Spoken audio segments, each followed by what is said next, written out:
त्यावेळेस तुमच्यामध्ये कसा आनंदाच्या उकळ्या फुटतात. डोळ्याचा स्पर्श आहे, त्वचेचा स्पर्श आहे, शब्दांचा स्पर्श आहे, अनेक वस्तूंचा स्पर्श आहे. आणि या स्पर्शावर जगतो आपण. लक्षात ठेवा, स्पर्शावर आपण जगतो. स्वामींनी 2 रेड्यांना स्पर्श केला आणि ते शांत झाले. बोलले नाही पण ते शांत झाले. शांत झाले. बुद्धीच्या पलीकडचं आहे ना, तिथे नमस्कार करा. आकलन होत नाही ना, तिथं नतमस्तक व्हा. स्वामींच्या चेहऱ्याकडे त्या डुकराने बघितलं, ते शांत झाले. खाली मान घातली, आल्या रस्त्याने वापस निघून गेले. आल्या रस्त्याने निघून गेले. पळून गेलेले सगळे आले, लपलेले बाहेर आले, स्वामींची जवळ आले, बहाणे सांगायला लागले. स्वामींचा चेहरा तसाच होता. एखाद्या डाकू अंगावर धावून आल्यानंतर, मित्र पळून गेल्यानंतर परत जर ते आले तर आपण चिडतो. स्वामींचा चेहरा प्रसन्नच होता. काय बनवलं स्वामींनी? चेहरा बनवला. विवेकानंदांनी चेहरा बनवला. गोपालकृष्ण महाराजांनी चेहरा बनवला. म्हणून तर तुमचा काही संबंध नसतं, उत्तर भारतीयाशी काही संबंध नाही तुमचा.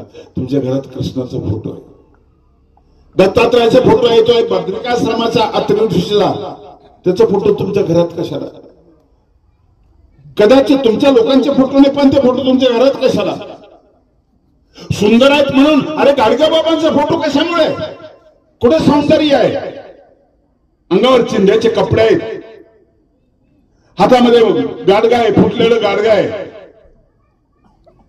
तेही एक सौंदर्य, वैराग्याचं सौंदर्य. म्हाताऱ्या माणसाकडे सौंदर्य असतं का? असतं. आजीकडे सौंदर्य आहे तुमचं. तुम्ही गाडी आणली, नवीनच गाडी आणली, काय चमकते गाडी, किती छान दिसते गाडी, तिचे सीट, तिचा अमोक तमोक किती छान दिसते, सुंदर दिसते. 15 वर्षानंतर विकावी लागते तीच गाडी, तुम्हाला कुरूप दिसायला लागते. पण 80-85 वर्षाची तुमची आई तर म्हातारी झाली खूप. तोंडामध्ये दात नाही, केस पांढरे झालेले आहेत, मान लुक लुक हलता येत, चालता येत नाही, उठता येत नाही, काहीच करता येत नाही. सेकंड हँड झाली. व्हायला पाहिजे की नाही? 15 वर्षात मोटरसायकल सेकंड हँड झाली.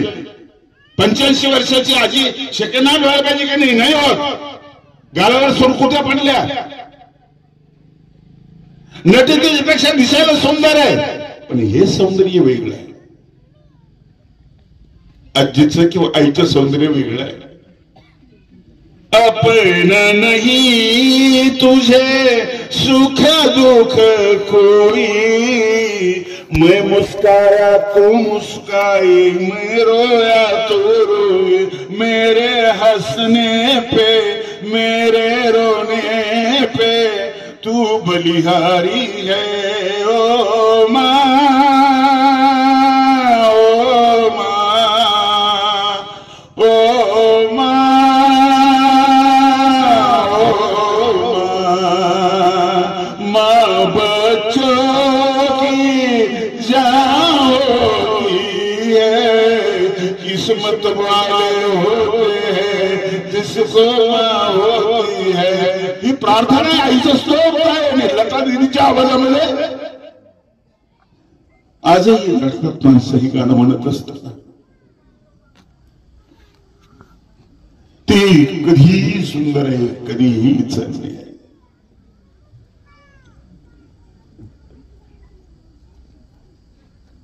कधी सुंदर आहे. ममतेचा भरलेला सागर माझी आई आहे. पुरुषामध्ये काय भरलं पाहिजे? आज काय दिसतंय आपल्याला? उद्योगम साहसम धैर्यम बुद्धिशक्ती पराक्रम षडैते वर्तते यत्र तत्र दैव सहाय्य कृत. 6 गोष्टीची गरज आहे माणूस होण्यासाठी. जाणीव, शहाणीव, बुद्धिशक्ती, पराक्रम याचा समुच्चय म्हणजे माणूस आहे. डोळे तर सगळ्यांना आहे, पण ज्याला पाहता येत तो माणूस आहे. पाहता येत नाही सगळ्यांना, नाही पाहता येत. डॉक्टरला फक्त डोळे पाहता येतात, त्याला दृष्टी पाहता येत नाही. छत्रपती शिवाजी महाराजांचे डोळे आम्हाला का पाहिजे वाटतात, पाणीदार का वाटतात? कल्याणच्या सुभेदाराच्या सोनेकडे बघितलं ना ज्या डोळ्यांनी, आणि त्या डोळ्याने त्या नजरेने असं बघितलं की बाईमध्ये आई बघितली, आई. आज दूरदर्शनला पण बघतोय, सगळीकडे बघतोय, मुलीवर होणारे अत्याचार वगैरे सगळं चांगलं रे तुमच्याकडे. तुमच्याकडे डोळेच नाही, दृष्टीच नाही तुमच्याकडे. लंकेचे कळस घसायला लागले त्यावेळेस लक्ष्मणाला राम सांगता, आपली स्वर्णमयी लंका लक्ष्मणा मेन रोचते. लंका सोन्याची पण मला आवडत नाही. वेळ झालाच का तो म्हणे नाही आवडत. का आवडत नाही? त्यानं स्वातंत्र्य हिरावून घेतलेलं आहे. सगळे लोक पारतंत्र्यामध्ये आहेत. जननी जन्मभूमीचे स्वर्गादपी गरीशी. त्याच्या आधीचा प्रसंग, अलंकार टाकले सीतेने खाली, रामाच्या हातात आले, रामाने लक्ष्मणाला दाखवलं, हे तुझ्या भाभीचे आहेत का काय? आणि मला नाही माहिती. दुसरे दाखवले गळ्यातले, हे नाही पाहिले मी कधी. पायातले पैंजण दाखवले, म्हणे हे हो हे भाभीचे आहेत, हे भाभीचे आहेत. ते भाभीचे नाही, हे भाभीचे. कसं? म्हटलं दादा मी बघितलंच नाही. भाभीच्या पायावर डोकं ठेवतो ना त्यावेळेस मी हे बघितले, भाभीच्या चेहऱ्याकडे बघितलं मी. ही नजर उचलली छत्रपती शिवाजी महाराजांनी. कुठून काही घ्यावं लागतं. दवाखाना कुठून देईन, डोळ्याचा दवाखाना कुठून देईन, ऑप्टिकल मधून चष्मा घेईल, नंबर देईन, चष्म्याचा नंबर देईन. जाड असेल, सुंदर असेल, सोनेरी फ्रेम असेल, नजर कुठून आणणार तुम्ही? महात्मा गांधीचा चष्मा गेला पवनार आश्रमातून. ज्यावेळेस कळलं पोलीस यंत्रणा धावपळ करायला लागली, काही लोक म्हणाले इतका जुना चष्मा जाऊ दे ना तिकडे. काय त्याच्यामध्ये जाड भिंगाचा आहे, दोरी लावलेली आहे. अरे ऑप्टिकल मध्ये जाऊन आपण चांगला भारी चष्मा आणू. नजर नव्हती चष्म्याकडे पाहण्याची. एकाची होती, तो म्हणाला नाही तोच पाहिजे. तोच का पाहिजे? जुना चष्मा जुना असेल. पण स्वतंत्र भारत पाहण्याची दृष्टी त्या चष्म्यात आहे. ते स्वप्न त्या चष्म्याच्या आळ असलेल्या डोळ्यांनी बघितलेलं आहे. भारताचं स्वातंत्र्य त्यांनी बघितलं. या चष्म्यात काय ताकद आहे? काय काय बघतील, काय केले माहिती नाही.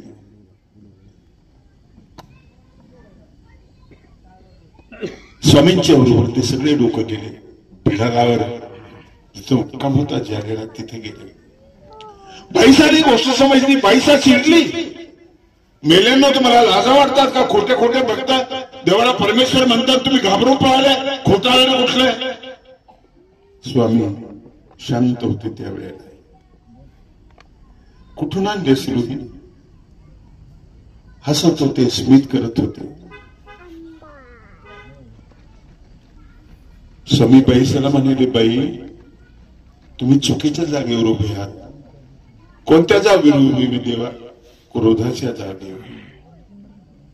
तुम्ही क्रोधाच्या जागेवर उभे आहात. आणि बाई ते पळायला त्यांना तुम्ही शिवाय देताना ते चुकीच्या जागेवर उभे होते. कोणत्या जागेवर उभे होते? ते भयाच्या जागेवर उभे होते. आम्ही अभयाच्या जागेवर उभे आहोत. अभयाच्या जागेवर. इथं उभं राहिलेल्या माणसाला दृष्टी येते, त्याला सृष्टी कळते. विमूढा नानु पश्यन्ति पश्यन्ति ज्ञानचक्षुष. तू अभयावरती राहे रे मनवा,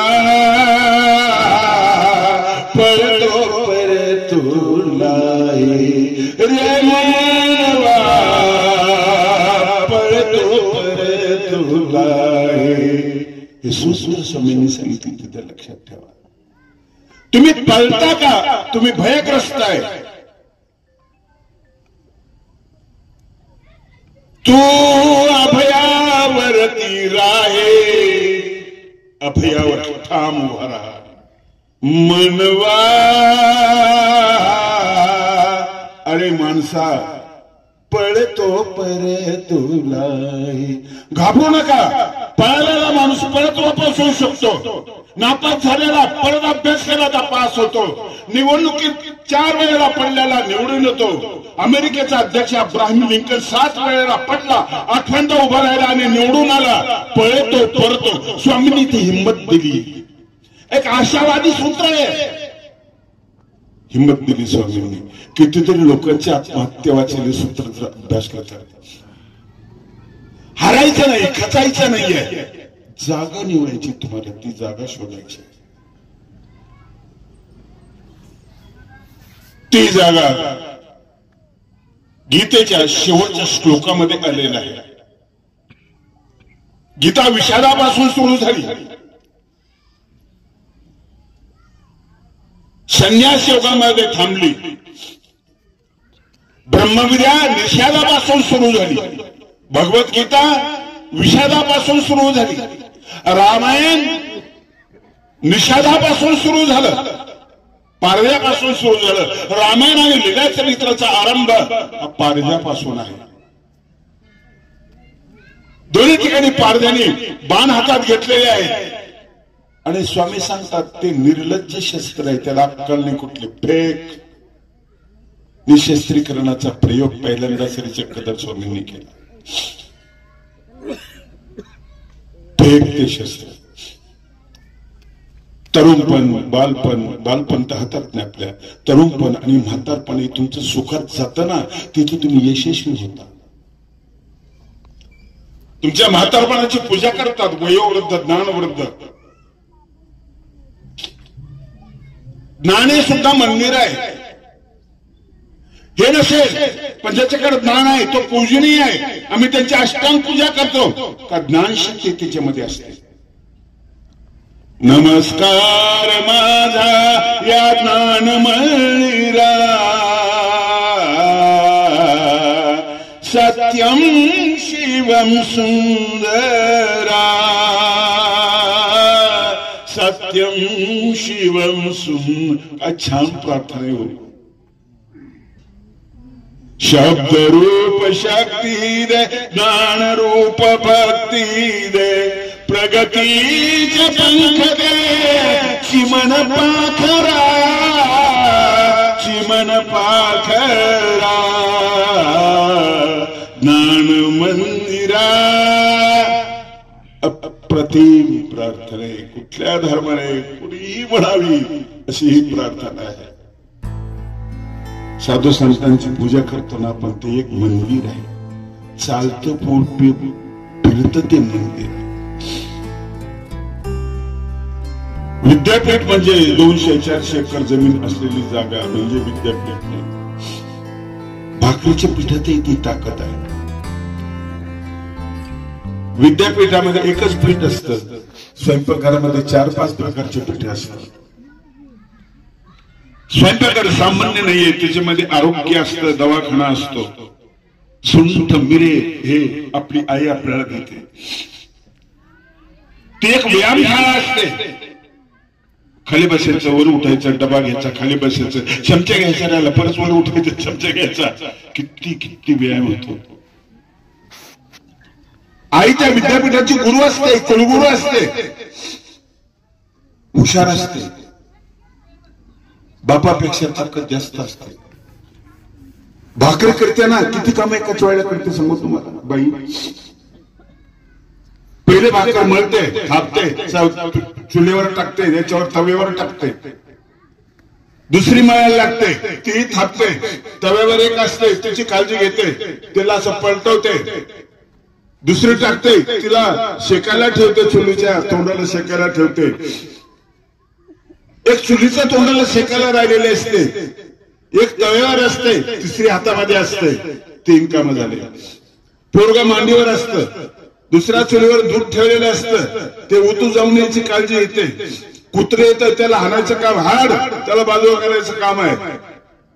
पोरगा मांडीवर असते, ते रडायला लागतं, मांडी हलवते, किती काम एकाच वेळेला करतात. सगळे काम एकाच वेळेला ती करत असते. इतके काम माणूस करत नाही. आणि हा लठ्ठ्या अचानक मधून झालं की नाही. एवढे काम माणसाला फेलत नाही. ते कुलगुरु मी यासाठी म्हटलेलं आहे, सगळ्यांना ते सांभाळून घेते, सगळ्यांना सांभाळून घेते. मंदिर असंच आहे, सगळ्यांना सांभाळून घेते. सबके लिए खुला है मंदिर ये हमारा, मंदिर है हमारा. मन मोठं मोठं मोठं होत गेलेलं तर मनाचं मंदिर होतं. कोण्याही विजवाचा न घडो मत्सर वर्म सर्वेश्वर पूजनाचे, याचं मंदिर होतं. हा माणूस मंदिरासारखा आहे. ज्याचं तन मन धन पवित्र आहे तो माणूस मंदिरासारखा आहे. वस्तूही मंदिरासारख्या आहेत. पवित्र माणसाच्या सहवासातल्या वस्तू सुद्धा मंदिरासारख्या असतात. माणूस जपतो त्याला, त्याच्यामध्ये आठवणी असतात. एका आजीच्या हातामध्ये असं एवढं गाठोड असतं, गोळा असतो कटला तरी, आणि चिंध्यांनी जुन्या कपड्यांनी गुंडाळलेला असतो. मुलं मागतात, देत नाही. लातून लाडा लाडा येतात, मागतात, आजी मला मोटरसायकल घ्यायची, घेईन नवीन, देते ना. कशातून दिशेतून? याच्यातून कपड्याच्या आत झापल्याला तो गोळा असतो. एक म्हणजे आई मला विहीर पडायची, पैसे पाहिजे, देते ना. कशातून? याच्यातून देते.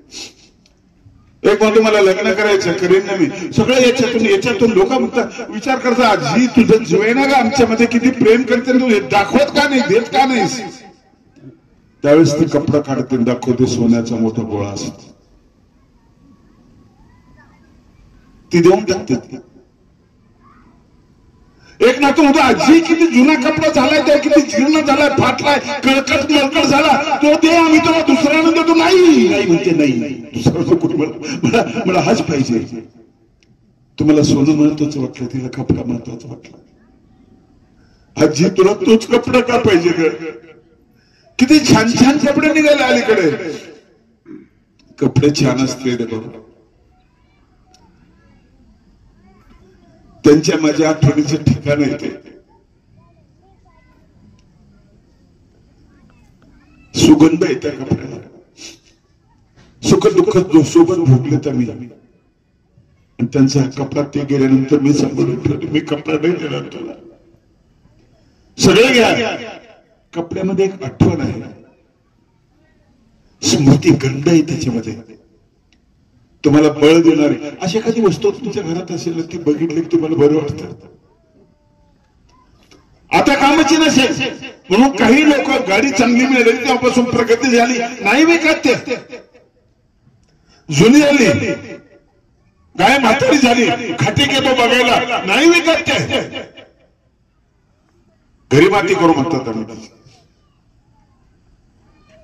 मंदिराच्या खुणा सगळीकडे विसरलेल्या आहेत, लक्षात ठेवा. आणि प्रत्येकाला होता येते हे लक्षात ठेवा. मंदिरातली पूजा म्हणजे काय स्वामी समजावून सांगतात, येथेची सेवा ती भूता अविरोधे करावी. कुणाला उत्पन्न होणार त्यांना ती सेवा करावी. भीमाला सांगितलं, भीमा तुझ्याकडे एक काम आहे. धर्मराज म्हटलं, कुठलं काम आहे? अरे आपले काका आहेत ना धृतराष्ट्र, हे त्यांना जेव घालायचं काम. कोण आहे रे त्यांना? आता त्यांना जेव घालायचं ड्युटी तुझ्याकडे. भीमाच्या डोक्यातला राग गेलेला नव्हता. भीम जेवण घेऊन जायचा, ताट घेऊन जायचा, वर कपडा वगैरे टाकून न्यायचा, आणि तो जेवायला लागला की म्हणायचा, तू सांगायचा दुःशासनाला असं आणलं म्हणायचं मी. त्याच्या छातीमध्ये असं एक कुंभा मारणार, रक्तच काढलं मी, रक्तच पेलं मी. पोराचं हे असं वर्णन ऐकताना तो रडायचा, फार रडायचा. एक दिवस सोडला नाही ना, 101 मुलं होते ना. दुर्योधन लपून बसला म्हणे पाण्यामध्ये, जेवा ना काका, घ्या ना ती बासुंदी घ्या, तुळशी घ्या.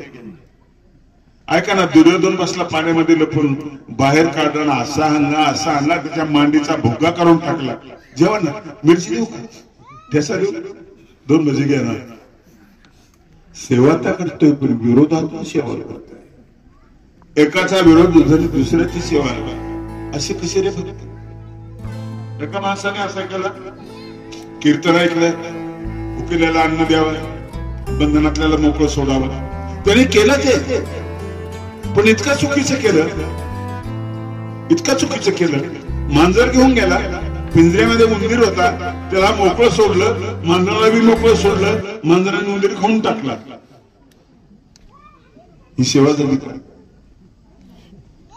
कोणाला उपद्रव न देताना, मंदिर कोणाला उपद्रव न देताना तयार झालंय. मला माहिती आहे बाबांचं जीवन मी बघितलेलं आहे. पुणे जिल्ह्यावर एवढं प्रेम होतं त्यांचं. त्यांनी मागितलं नाही आणि न मागता सहकार्य केलं, न मागता नाही केलं. आणि त्यांच्या जागेवर आता एक बोळकं मंदिर तयार झालं, नवे मुळावकर बाबा. सातत्य जर राहिलं ना ते पंथामधले उत्कृष्ट व्यक्ती होती, मला याची खात्री आहे. म्हणून तुम्हाला काय करावं लागेल, यत्र योगेश्वर कृष्ण यत्र पार्थो धनुर्धर. विषादापासून आरंभ झाला. विषाद एक मोठी गोष्ट आहे, लक्षात ठेवा, फार सुंदर गोष्ट आहे. आणि म्हणून त्या गीतेमध्ये विषाद योग असं म्हटलेलं आहे. ज्ञानयोग असू शकतो, भक्तियोग असू शकतो, कर्मयोग. विषाद कुठे योग असतो का? हो, पण त्या लायकीचा असेल ना तर विषाद सुद्धा योग आहे. त्याच्यामध्ये निर्वेद जर असेल ना तर त्या निर्वेदामध्ये सुद्धा विषाद आहे. मोक्षाचे अंकुर त्याच्यामध्ये आहे. पश्चातापामध्ये प्रभो राजसी तामसी मी विकारी. विषाद आहे. याच्यामध्ये हास्यरस नाही, शृंगार नाही, काही नाहीये. विकल्पी आणि हिंसको मीची भारी. भूतादेव पात्रांचा विक्षोभ झाला. क्षमा कर दयाळा, क्षमा कर दयाळा. हा आहे विषाद. निर्वेदातून निर्माण झालेली आर्त किंकाळीची आहे, हा आहे विषाद.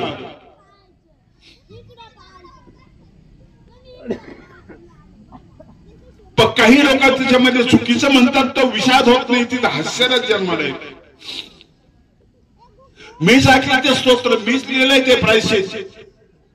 भूतादेव पात्रांचा विक्षोभ झाला असं मुळामध्ये आहे ते.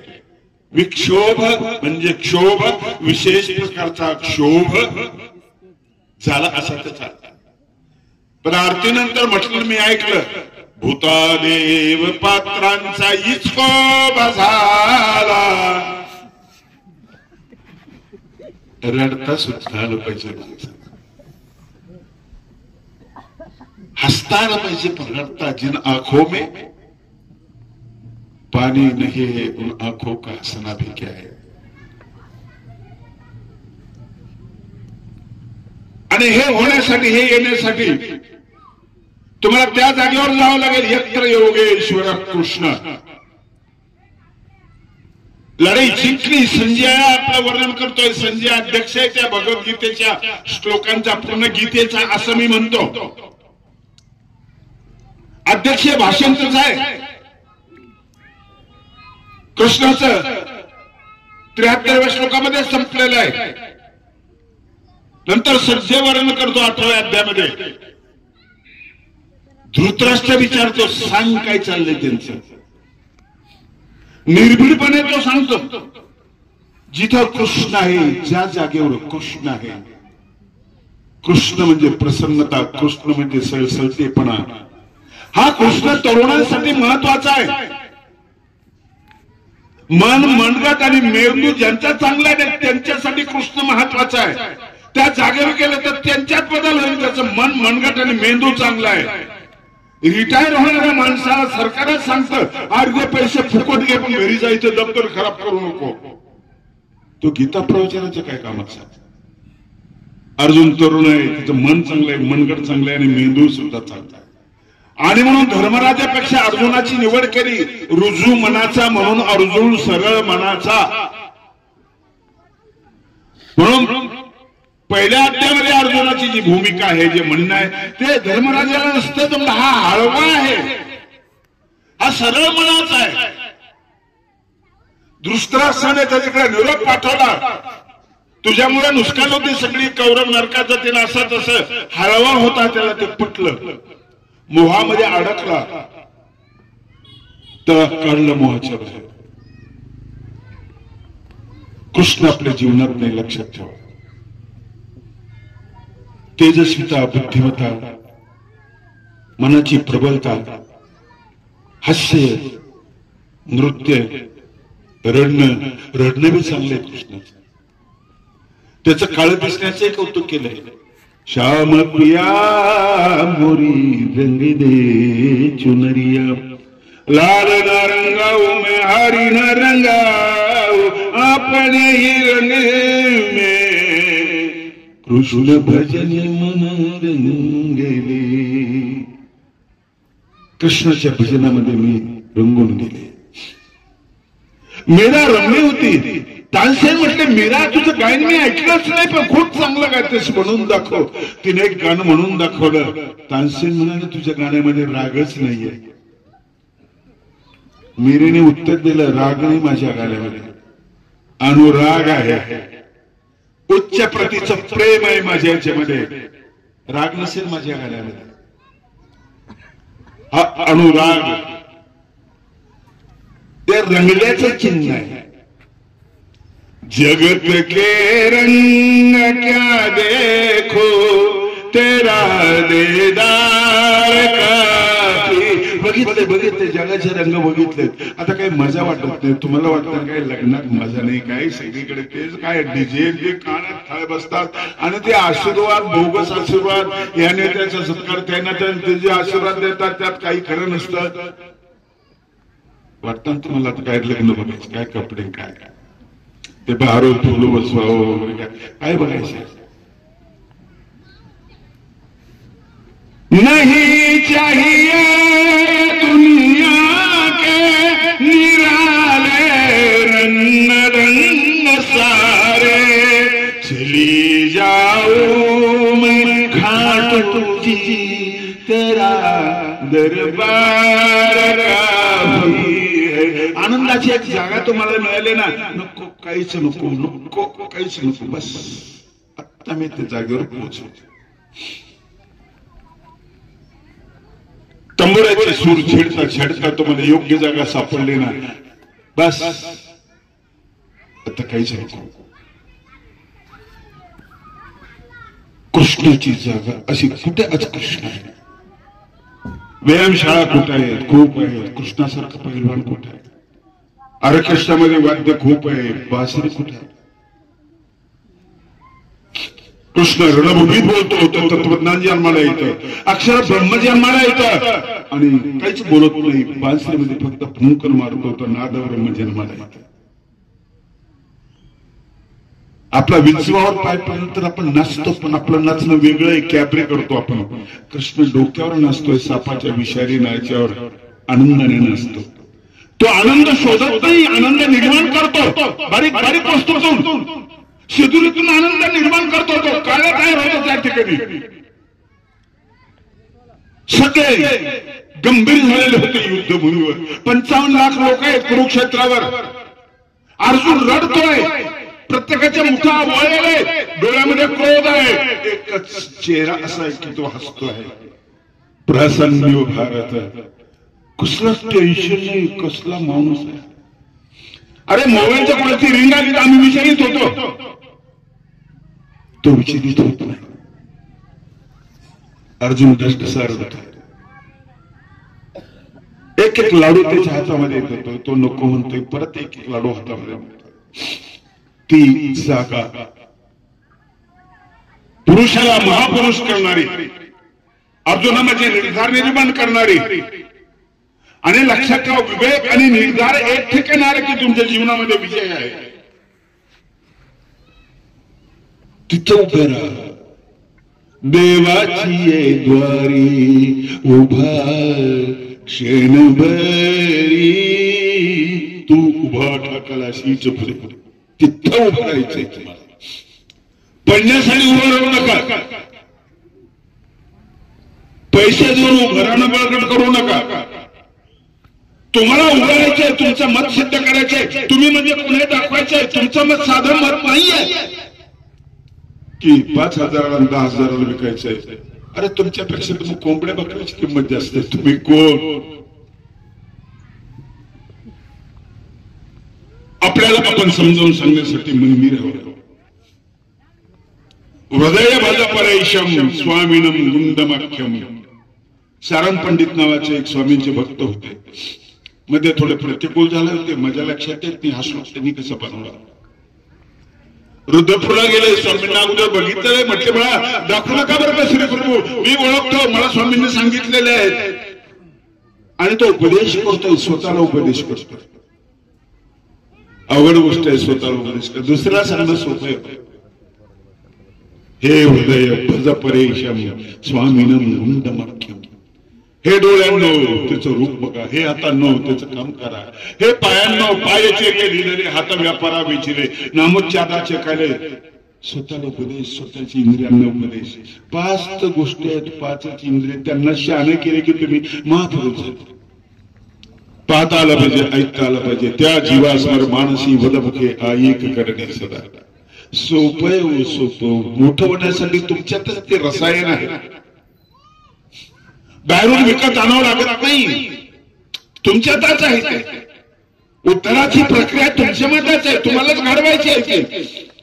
सारंग पंडितांनी किती छान. आणि भागवताचा संदर्भ आहे. वाणी गुणानुकथने सर्वणो कथायाम हस्तौच कर्म सुमनस्तव पाद योन. गंमत आहे. अर्जुनाला तयार करणं अवघड आहे. घाबरलेला आहे. खूप आनंद ज्याला झाला ना तोही आनंदाने मरतो. खूप दुःख ज्याला झालं तो दुःखानं मरतो. एका गावात एका म्हातारीने कोणतरी सांगितलं 1 रुपयाची लॉटरी काढतो, तिकीट काढलं तिने. म्हातारीला कल्पना बी नाही त्याची. धोंडी भांडी काढायची शेतात. तिला लाख रुपयाचं बक्षीस मिळालं. पेपरला आलं. गावातली शहाणी माणसं बसले. म्हणजे विषय असा आहे की म्हातारी मेलेली पाहिजे आपली. एवढे पैसे म्हटल्यानंतर ती मरणार. तर ती समजावून सांगायला कोणतरी पाहिजे. तात्या तुम्ही सांगता का? आपण नाही सांगत. म्हातारी मिळेल तर आपल्यावर काका, अरे कशाला सांगता? म्हातारीला इकडेच वाटून घेणं आपल्यामध्ये. नाही नाही बरं दिसत नाही. बापू तुमचं काय मत आहे? सगळ्यांचे मत झाले, कोणालाच पटलं नाही. म्हणजे कोणतरी तिला समजून सांगायला पाहिजे. कसं समजावून, कसं सांगितलं? सांगावं लागलं तुला लाख रुपये मिळाले. नाही धीरे धीरे सांगणार, थोडं थोडं सांगणार, तिला पचत राहील. कसं आपण माणूस मेला म्हणून सांगत नाही, बिमाऱ्या म्हणून सांगतो. थोड्या वेळा निरोप देतो की थोडं सिरियस आहे, असं धीरे धीरे. मग त्याला ते पचतो, तो गृहीत धरत राहतो. विनाकारण एका कोतवालाने ती जबाबदारी घेतली. म्हणजे मी सांगतो म्हातारीला तयार करतो, काही घाबरू नका. गेला हातात पेपर घेऊन म्हातारीला. काय चाललं आजींचं? म्हणजे काही नाही, मजेत आहे. तुम्हाला डायबिटीज काहीच नाही म्हणे. कोतवाल म्हणे आहे ठीक आहे बरं, काही काही याला काय हृदयविकाराचा झटका येण्यासारखी गोष्ट नाही. म्हणलं आजी बाबा आपल्याला कशाचे पैसे मिळतात? पैशावाल्याकडे पैसे जातो म्हणे, आपल्याकडे कशाचे होते? पण तुम्ही तिकीट काढलं होतं ना, जर मिळाले असतात. नाही रे बाबा, गरीबाला आपल्या नशिबामध्ये भांडी कुंडी घासणं एवढंच आहे, दुसरं काय नाही. जरी मिळालं म्हणे आजी, विचार करायला किती सांगू? 25 सांगू नको म्हणे. 50 रुपयाची नोट सापडली होती मागच्या आठवड्यात. त्यावेळेस ती म्हातारी बेशुद्ध पडली होती. आणि आता 1 लाख सांगितलं म्हातारी बरं 25 सांगायच्या नाही, 50 बेशुद्ध पडते ती. केली हिंमत कस तरी. तो म्हटलं की 2000 रुपये मिळाले लॉटरीचं तिकीट. म्हातारी खतखत हसायला लागली. आजी मरशील तू, भिकाऱ्याकडे पैसे असतात. म्हणजे मरत नाही मी खुश यासाठी झाले की अर्ध तुला बक्षीस देते म्हणे. मी ऐकल्याबरोबर कोतवाला जागीच खराब झाला. हृदय भज परेशम स्वामीनम गुंडमाख्यम. हृदयाला सारंग पंडित सांगतात, हृदया त्याचे भजन कर. हृदयाचं मंदिर करतो. हृदय तुझं मंदिर आहे. पश्चात उठीचे तो सारस्वत का देवता हृदयाशी आहे. त्याला सुंदर मंदिर बनवतो. कसला इकडे तिकडे बघतोस? सुंदर उपदेश. तुकारामाच्या एका बंगाने माणसं घडवले. तुम्हाला सांगतो, पापाची वासना नको दौडोळा त्याहुनी आंधळा बराच मी, अपवित्र वाणी नको माझे कानी बधीर करून ठेवी देवा, नको माझे देवा स्त्रियांची संगती जनातुनी माते उठविती, तुका म्हणे माझा अवघ्याचा कंटाळा तू एक गोपाळ आवडसी, कृष्णा मला तू आवडतोस. खंत आहे की तो नाही आमच्यामध्ये, म्हणून आम्हाला बिमाऱ्या, म्हणून आमची भांडणं, म्हणून टेन्शन. आनंदी माणसाला टेन्शन नसतं, लक्षात ठेवा तुम्ही. व्हा आनंदी. अमुक माणसाने दारूच्या नशेमध्ये आमच्याला मारला असं तुम्ही ऐकलं, पण आनंदाच्या भरामध्ये कुणी कोणाला मारला असं तुम्ही ऐकलं का? आनंदाला मारता येत नाही, आनंदाला डसता येत नाही, आनंदाला चावता येत नाही. इकडचा प्रवास यत्र योगेश्वर कृष्ण विवेक, हा कृष्ण तुमच्या जीवनामध्ये असणं महत्वाचं आहे. पडले तरी उठाल, हारले तरी जिंकाल, हा विवेक आपल्या जीवनामध्ये महत्वाचा, खूप मंदिराचा महत्वाचा आहे. म्हणून मन मंदिर आहे, तुमचं हृदय सुद्धा मंदिर बनलं पाहिजे. हृदयामध्ये वाईट कुठलं विचार येणं चूक आहे. जिथं आहे तिथं हृदयामध्ये भजन आहे, सगळं हृदयामध्ये आहे, सगळं सगळं त्या ठिकाणी आहे. पवित्र हृदय तुमचं मंदिर तुमचं सुंदर बनेल, छान बनेल तुमचं मंदिर. तुम्हालाच मंदिर करायचं. म्हणून तुम्हाला उदाहरण दिलं की कुठलं तरी फोटो आम्ही आणतो, काही नातं नाही, बोलत नाही, मंदिर आणतोय, त्यांची चेहरे आणतोय. ज्ञानेश्वरांचा फोटो महाराष्ट्रामध्ये सगळ्या वारकऱ्यांच्या घरामध्ये, ते काही नात्यातले नाही कुणाच्या. भगवान चक्रधर स्वामी गुजरातचे, त्यांचा फोटो. कृष्ण उत्तर भारतातला, त्याचा फोटो तुमच्या घरामध्ये मंदिर आहे. तुम्ही त्या फोटोची पूजा करताय. मानव तत्वज्ञान त्यांना संमती देत नाही. चक्रधर स्वामींचा फोटो असला तरी पूजा करत नाही आम्ही. पण फोटोची इतकी किंमत असते की आज छत्रपती शिवाजी महाराजांचे पुत्र ठिकठिकाणी उभारले. आपण फार मोठं काम आहे, उभारायला हरकत नाही. आदर्श पुरुष तसा नाहीच हो, तसा 400 वर्षात माणूसच झालेला नाही. रामदास स्वामी त्यांचे गुरु होते की नव्हते मला भानगडीत पडायचं नाहीये. आणि गुरुची प्रत्यक्ष भेट झाली पाहिजे असं कोण सांगतं? आता कृष्णाची आमची भेट नाही, आम्ही कृष्णाला जगत गुरु म्हणतो.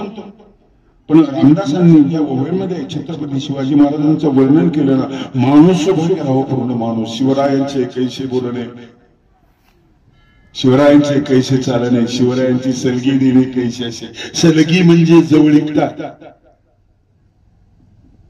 8वावे शिवरायाचे 8वावे रूप, शिवरायाचा 8वावा प्रताप, शिवरायाचा 8व्यावा साक्षेप भूमंडळी, निश्चयाचा महामेरू, बहुत जनाशी आधारू, अखंड स्थितीचा निर्धारू, श्रीमंत योगी. कृष्णाकडे पाहण्याच्या अगोदर छत्रपती शिवाजी महाराजांकडे बघा. आणि वयाच्या 14व्या वर्षी बुधभूषण नावाचा आणि 14 ग्रंथ लिहिणाऱ्या छत्रपती संभाजी महाराज. अरे 32-33 वय हो, केवढं केलं त्या माणसाने. चित्रपट निघाला म्हणून जागे होऊ नका, लोकच काही बोलू नका. अरे हा इतिहास आहे, हा इतिहास वाचा. असा माणूस असू शकतो, आपण ते नाहीत आज. म्हणून एक कृष्ण जीवनातला एक प्रसंग सांगत असतो की कृष्ण कालेवाला पुढे पळाला, खूप पळाला, कालेवाने दमला. कृष्ण दमला, पण कृष्ण हसत हसत पळत होता, इतिहास शोधत होता. हो, देवदानवांचं युद्ध झालं, तेव्हा मुचकुंदराजा होता, देवाच्या बाजूने लढला, देव सगळे जिंकले. मुचकुंदराजा सत्कार केला, विचारलं काय पाहिजे, तो म्हटला फक्त झोप. थकलो, खूप थकलो, झोप. झोपेतून कोणी उठवला पाहिजे, उठवला की मी बघितलं की जाऊन गेला पाहिजे. हो आहे, कोण आहे तो? कृष्ण पळतोय, हसतोय, पळता इतिहासाच्या पानं उलगडतोय. आलं लक्षात, त्या गुहेमध्ये तो झोपलेला आहे. काळेवर माग आलेला आहे. कृष्ण पुढे पळतोय आणि पळता गुहेमध्ये शिरला. पितांबर त्याच्या मुचकुंदाच्या अंगावर टाकला आणि एका खांब्याच्या आडूसाला उभा राहिला. बघितलं त्या कालेवनानं आणि हसाडला, हाच कृष्ण झोपलायचा. हसाडला, जोरात उठवला, डोळे बघितले, राग बघितलं, उभाच जळून गेला. तुमच्या मागे एखादे अतिरेकी लागले तर तुम्हाला 1 तास तरी पळता येईल का? खरं सांगा, हात वर करा एखाद्या माणसाने. पळणारा कृष्ण तुमच्यामध्ये नाही, बासरी वाजवणारा कृष्ण तुमच्यामध्ये नाही. संस्कृतीचा जनक जो कृष्ण आहे तो तुमच्यामध्ये नाही. आता फक्त त्याच्या आठवणी आहे. कुठे असा तो आहे विवेकामध्ये. यत्र योगेश्वर कृष्ण भागील एवढ्या नाही. यत्र पार्थो धनुर्धर निर्धार असलेला अर्जुन विवेक असलेला कृष्ण. दोन गोष्टी तुमच्यामध्ये असणं महत्वाचं आहे. आचारे योग्यता विचारे दृढता. स्वामींचं एक एक सूत्र लक्षात ठेवा. भगवान श्री चक्रधर स्वामींचे सामाजिक आशय असलेल्या लीळा आणि सामाजिक आशय असलेलं सूत्र. मला प्रत्येक सूत्रामध्ये लीळेमध्ये सामाजिक आशय दिसतो. आता जे आपण करतोय ना हे सगळं स्वामींच्या सूत्रांमध्ये. महात्मा फुल्यांचं फार मोठं काम आहे. मुलींची शाळा सुरुवात स्वामींच्या सूत्रामध्ये आहे. महदंबा ही महाराष्ट्राची आद्य कवयित्री आहे. स्त्रीला म्हणणंच करत नव्हते. स्मृती ग्रंथ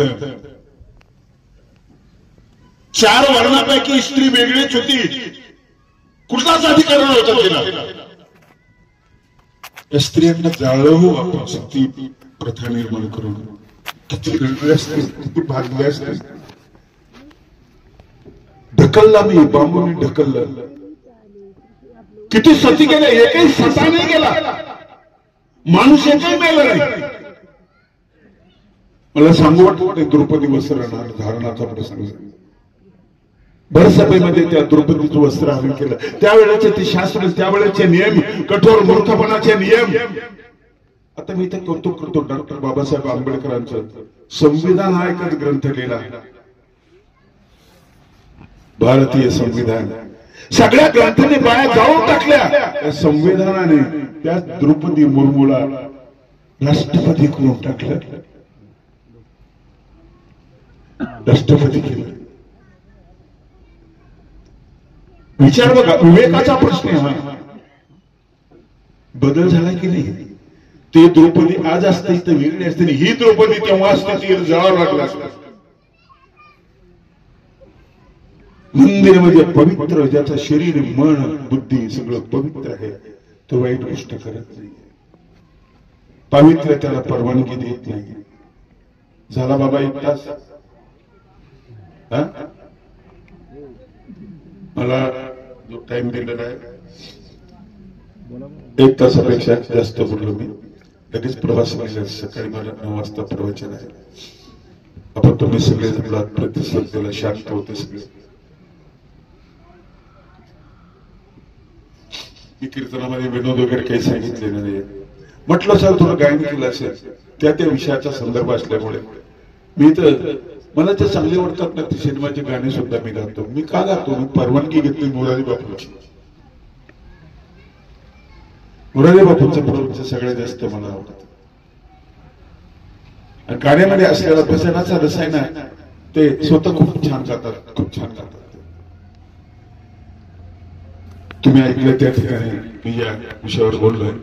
मी बोलत होतो माणसावर, माणसातल्या गुणावर. सगळ्या गुणांना स्पर्श नाही करू शकतो मी.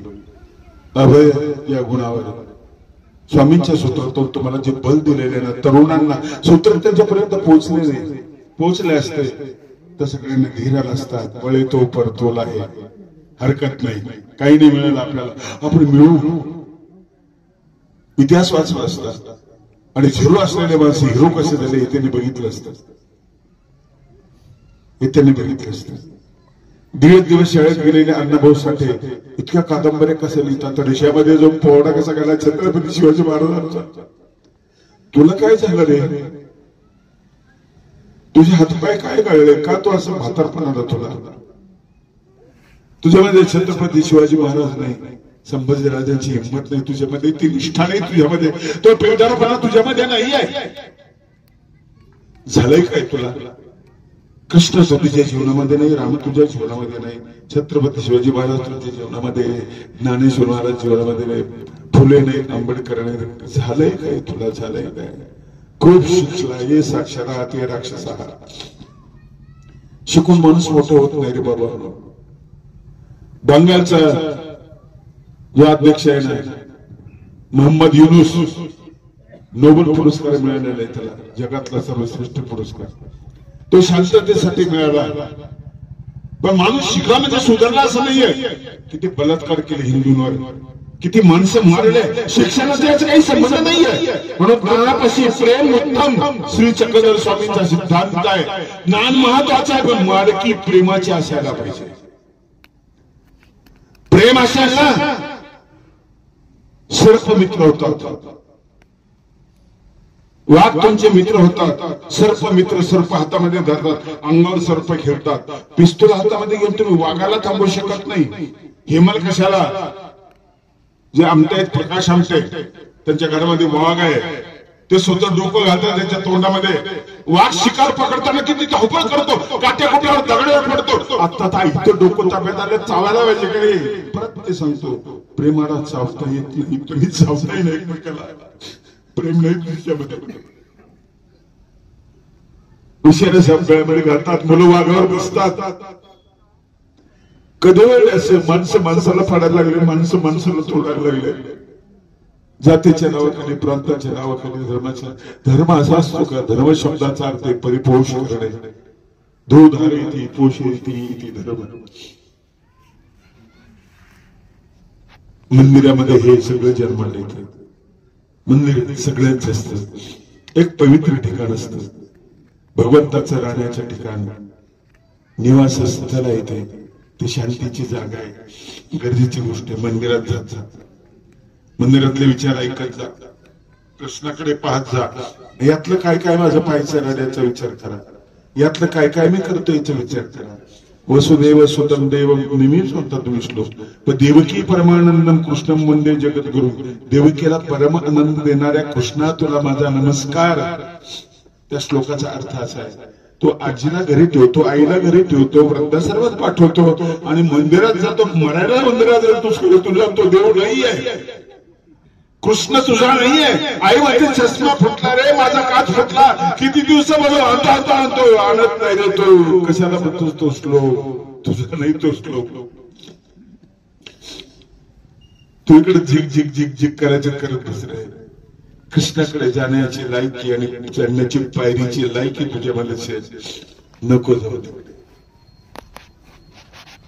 म्हणून त्या देविकेला परम आनंद देणाऱ्या कृष्णाला, जगद्गुरूला मी नमस्कार करतो आणि आदरणीय मुळोकर बाबांचे आभार मानतो सेवेची संधी दिल्याबद्दल. आणि माझे हे 2 शब्द सांगतो. सर्वज्ञ श्री चक्रधर स्वामी की जय. गेली 1 तास आपण अतिशय बाबांच्या वाणीने मंत्रमुग्ध झालो होता.